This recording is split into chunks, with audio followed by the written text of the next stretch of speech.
新車以上に綺麗に塗装された防水塗装。床下とホイールハウス。もうこれで錆の心配はない。おはようございます。しゅんやです。今日の FD レストアは下回りの塗装が終わったんで組み立てです。そして本日組んでいく部品たちはこちら。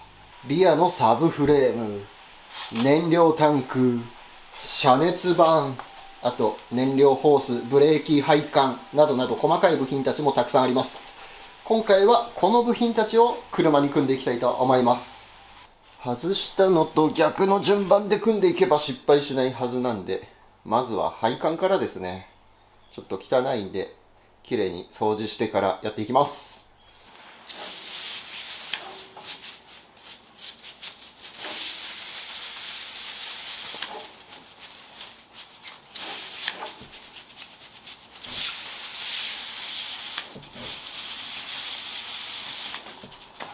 そして配管の中詰まってないかも確認しておきます。パーツクリーナーを拭いといて、でエアーでプシュッと。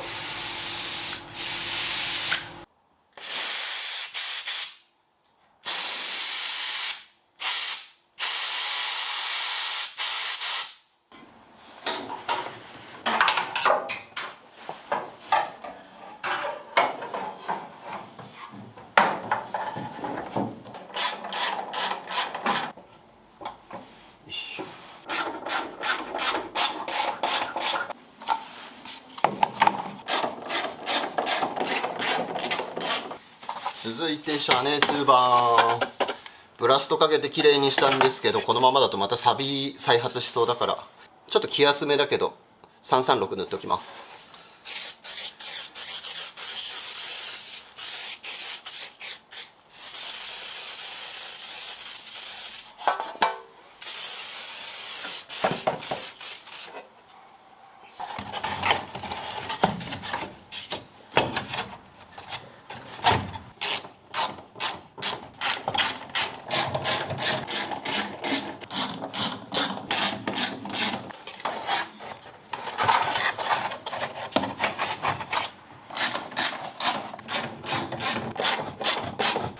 ケインフック、ここにつきます。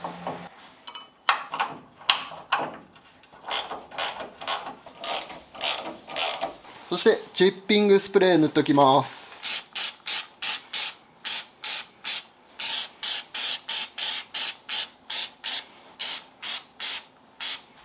そして反対側、よいしょ。あ、マスキング剥がしてない。よいしょ。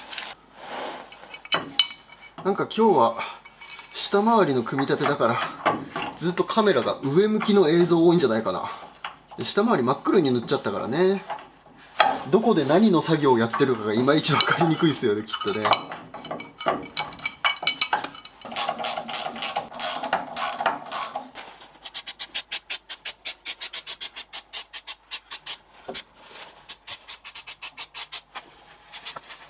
続いて燃料フィルター、そしてチャコールキャニスター。フィルターは新しいの買ってあります。でこっちに交換で、チャコールキャニスターはこれは燃料タンクの圧力抜くためのやつですね。中に活性炭が入ってて、ここが詰まってなければ再使用問題ないんですけど、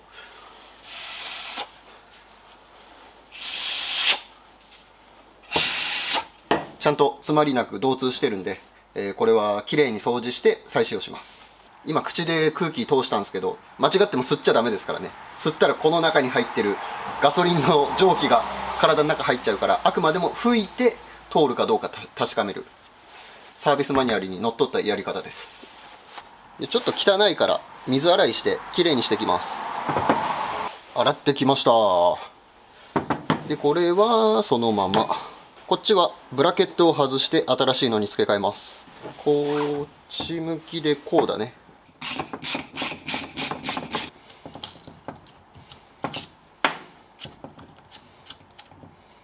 ちゃんとブラケット引っ掛けるための爪がついてるね。これに合わせればいいんだ。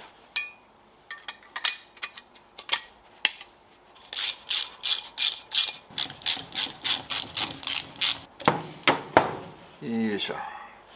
あとはホースなんですけど、ホースね、純正廃盤部品結構多くて、で、今回、取れるやつは純正取ったんで、純正品と汎用品と使い分けて、うまいこと組んでいきます。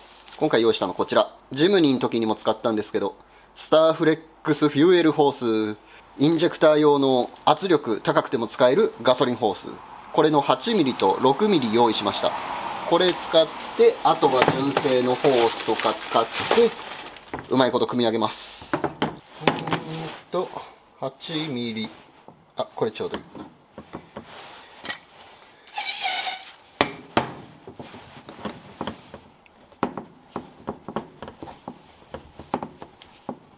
よいしょ。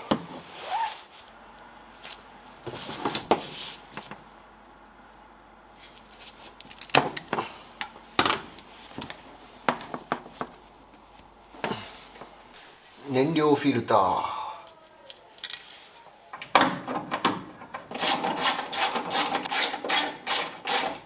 マーキング、チャコールキャニスター、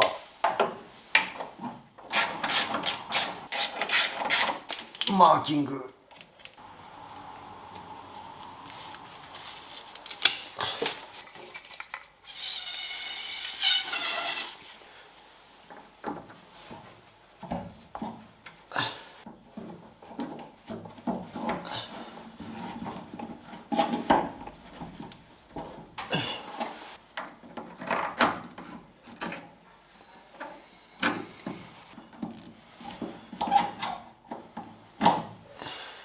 こっからここにつながるホース、これ純正こういう感じなんですけど、これ廃盤で今手に入らないんですよで、この長さでここ取り回そうとすると、汎用品でやろうとするとね、これ折れちゃってなんかうまい具合いかないから、ホース長くしてちょっと取り回しが緩くなるように、ちょっとこっちの方に逃がすような感じで、こういう風につなげます。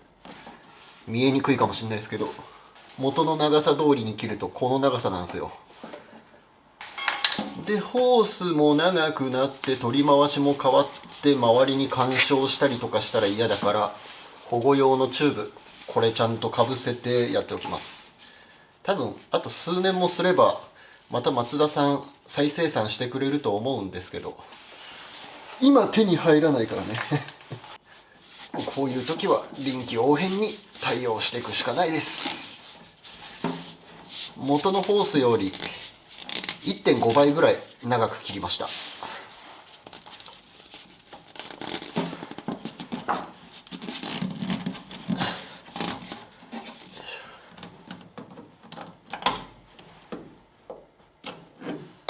し、これで OK。 映るかな。これですね、燃料フィルターからくるこうぐるーっと巻くような感じのやつがここにつながります。元のやつはこうですね。これが出なかったんでこんな風に作り変えました。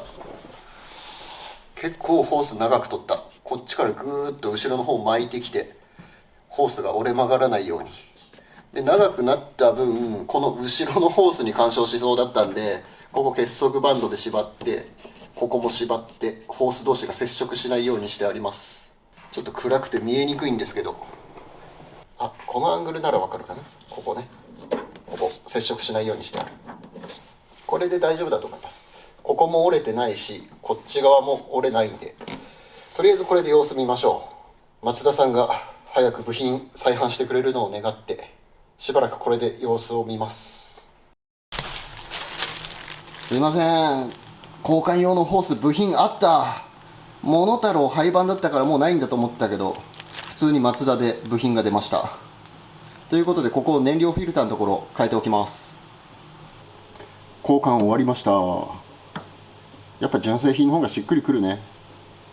次はリアのクロスメンバー。とりあえずタップさらいます。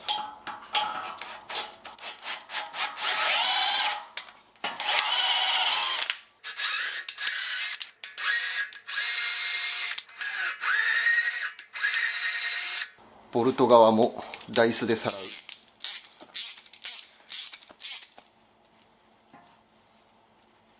してダッシュして、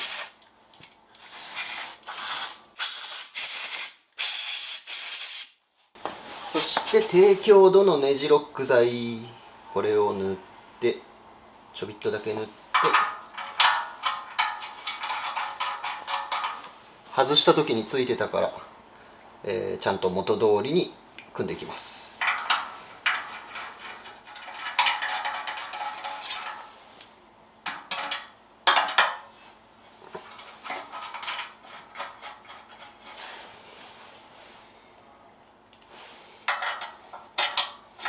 多分こういう細かいところどうにかにするのはこれが最初で最後かな。基本的にね、こういう風に地味なタップでさらったりダイスでネジ山整えたりとか、そういうことはちゃんとやってます。ただこればっかりやってると動画長くなっちゃうからね、基本的には動画そういうのを全部はしょってます。今後の動画であれタップやってないなと思ったらカメラ回ってないところでやってるんだと思ってください。でこれちょっとガタつきがねこうやってあるんですよ。穴がでかくなってるから。だからここをネジ締めるのはボディに乗っけて穴位置調整してから最後トルクでしっかり締めます。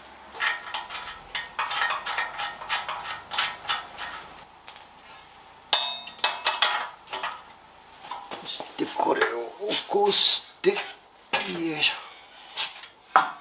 でブレーキの配管もつけちゃいます。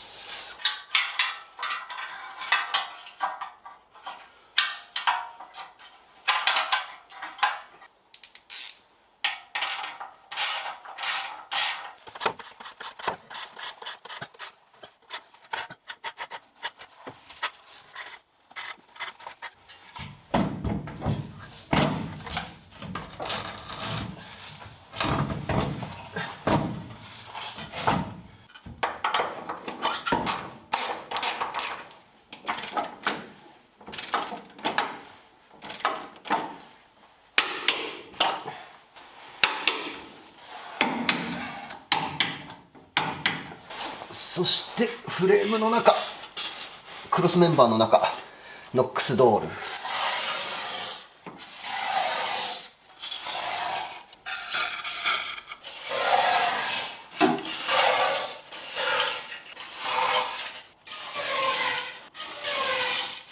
そしてサイドブレーキのワイヤー、若干ステーとかにサビは出てるものの全体的には状態は良さそうです。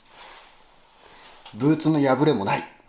だからワイヤーの方に水が入ったりとかっていう心配もないと思うし、これはこのまま再使用します。ブーツだけラバープロテクタントを塗っといて、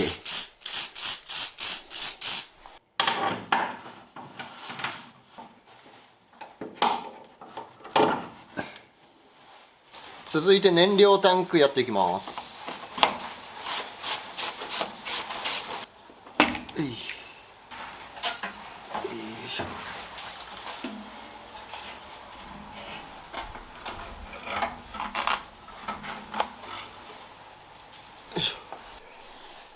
タンクの中は幸いなことに錆とか全然ないんですよね。ただよくわからない液体、多分濃縮されたガソリンじゃないかな。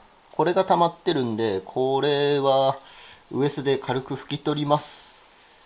多分ガソリン入れれば希釈されて問題ないと思うんですけど、ちょっと気になるから拭き取れるだけ拭き取っておきます。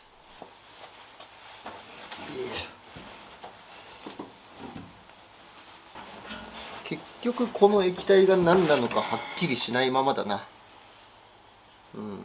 匂いもねそんなガソリンっぽい匂いしないんですよね。なんか錆止めのための油って感じ。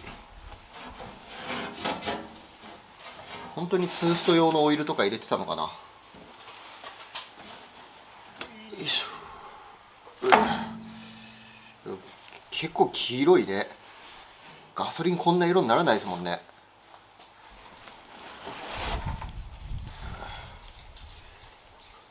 これで綺麗に取れたかな。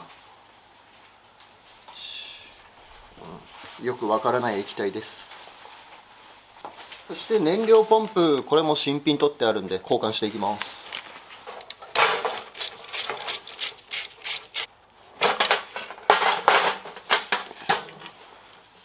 真っ黄色。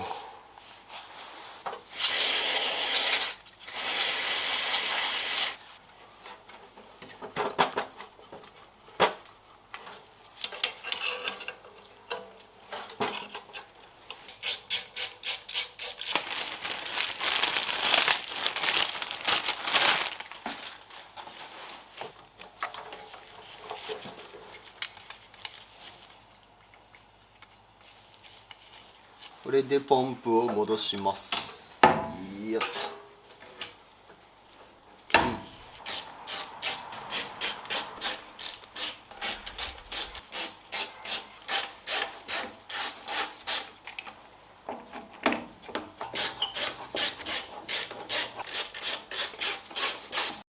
そしてゴムホースなんですけど、ゴムホースここ注文かけるの忘れてて、この辺のやつは汎用品使えたとしても、この曲がりのきついやつ、さすがにちょっと無理だなと思って。で、部品はね、まだ販売されてるみたいなんで、これ注文かけました。で、これ後日交換します。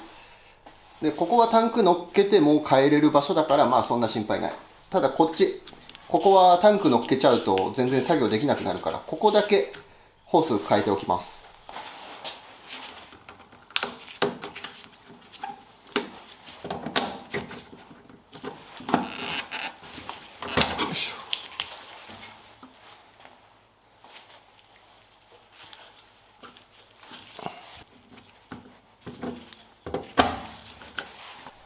あとは燃料タンクの外見側ですね。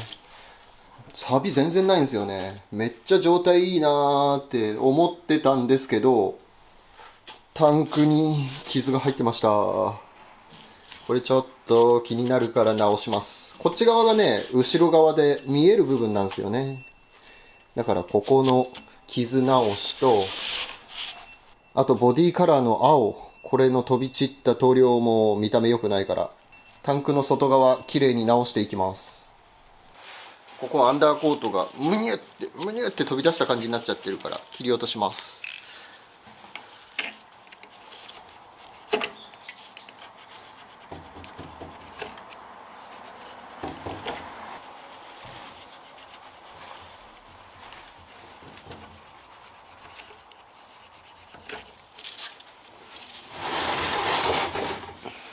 同じくここもムニュって多分こっち側を下にして塗ったんだろうね。すごいここに溜まってるもん。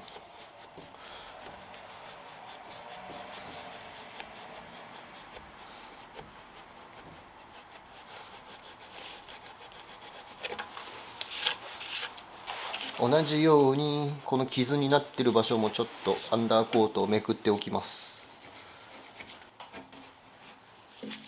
段差がなだらかになるように。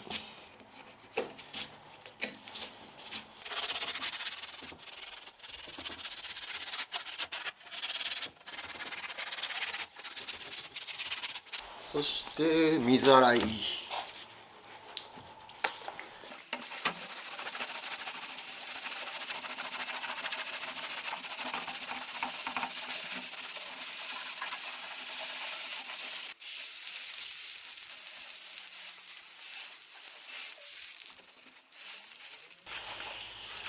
脱脂してこの傷になってる部分にはシーラーで段差を埋めちゃいましょう。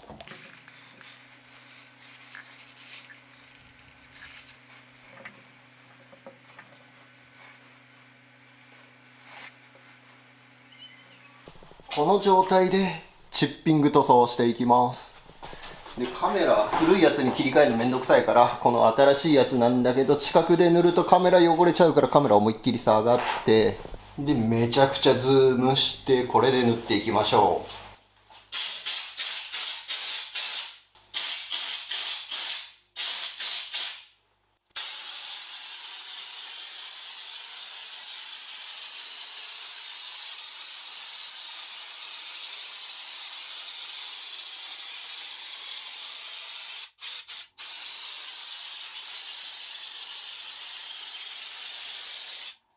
塗装2日後、完全に乾くまでずっと放置してました。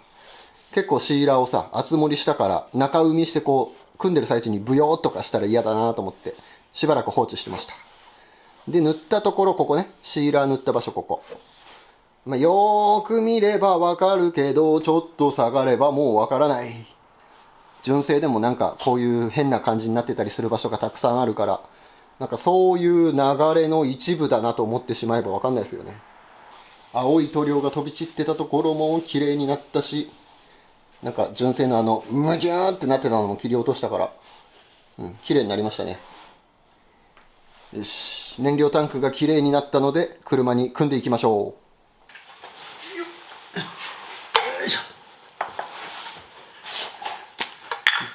う。燃料タンク乗せるために馬かけてた場所ずらしました。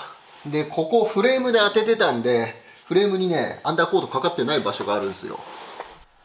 こんな感じで馬の部分だけ濡れてなかったからチッピング塗っときます。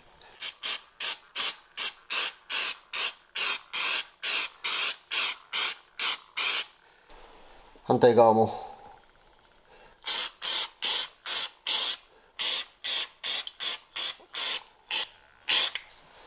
これで OK。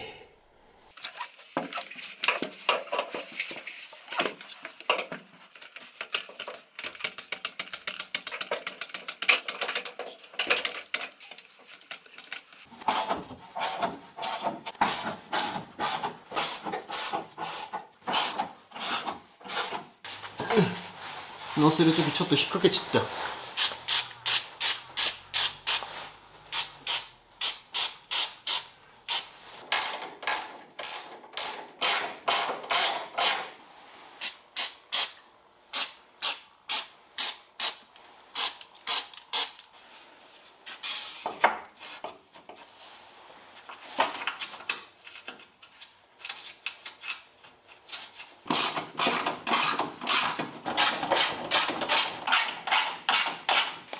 じゃん。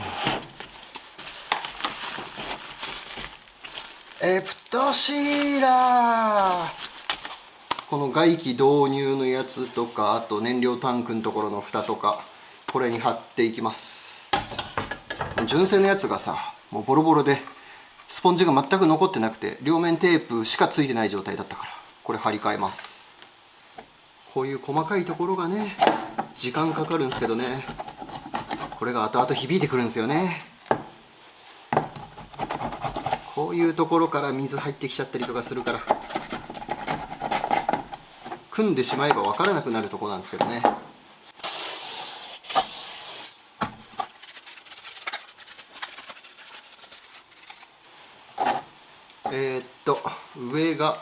上こっちか。じゃあ下からだな。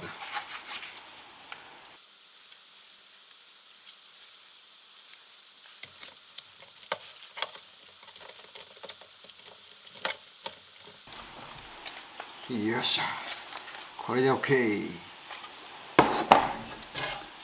これも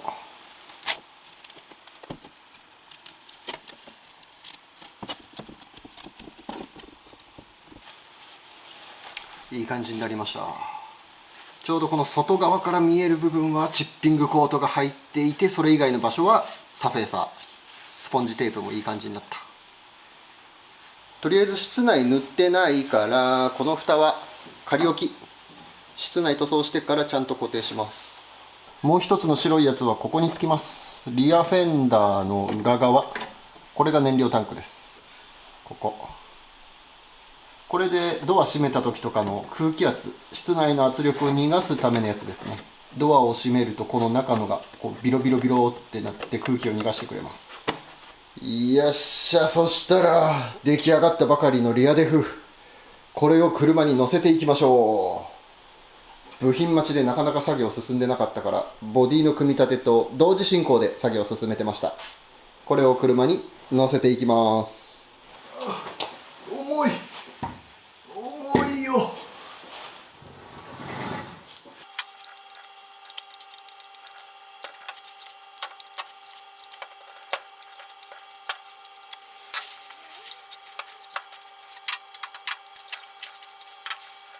デフ乗せ終わりました。ブレーキのワイヤーも固定して、でデフマウント、ここはね PPF つけてから後で本締めするんで、これ仮でつけてます。なので後で忘れないようにマスキングテープで目印、こんな感じになっております。そう PPF つけないとデフがね下に下がっちゃうんですよね。だからデフをワイヤーで今引っ掛けてます。サブフレームにワイヤーで吊ってる状態。サブフレームからこういう風にワイヤー引っ掛けて、多分これで落ちてこないはず。そもそもデフマウントが入ってるんで、デフ自体は完全に落ちないんですけど、前側が下がってきちゃうから、多分これでいけると思うんですけど、試しにこのジャッキを外してみます。平気かな、いけるかな。完全に落ちなければ大丈夫。あ、大丈夫だね。オッケーオッケーオッケーオッケー。よし、これでいこう。この状態だったらデフ下側引っ掛けないから、タイヤつけて車を下ろしたとしても敷地内動かせますね。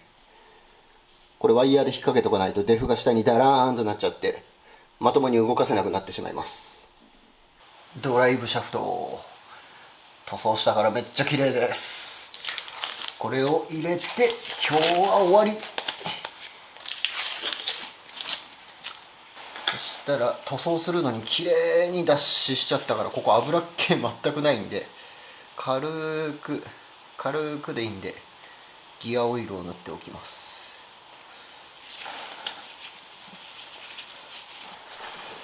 オイルシールのリップ部分にはシリコングリスを塗っておきます。カメラ映ってるかな。そしてドライブシャフトの先端、抜け止めのこのピンがついてるんで C ピンっていうんですか、これの口が上向くようにして差し込みます。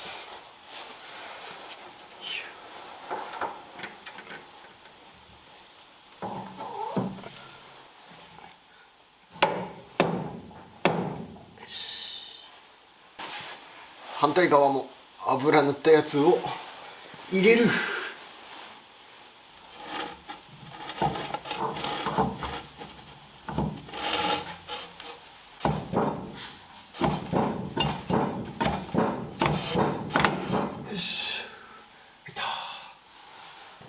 そしたら気休め程度に少しだけデフオイル入れておきます。デフばらして完全に中すっからかん状態だからさ、車が水平出てるわけでもないから規定値っていうわけにはいかないですけど、多少でもやっぱデフオイル入ってると違うと思うんで、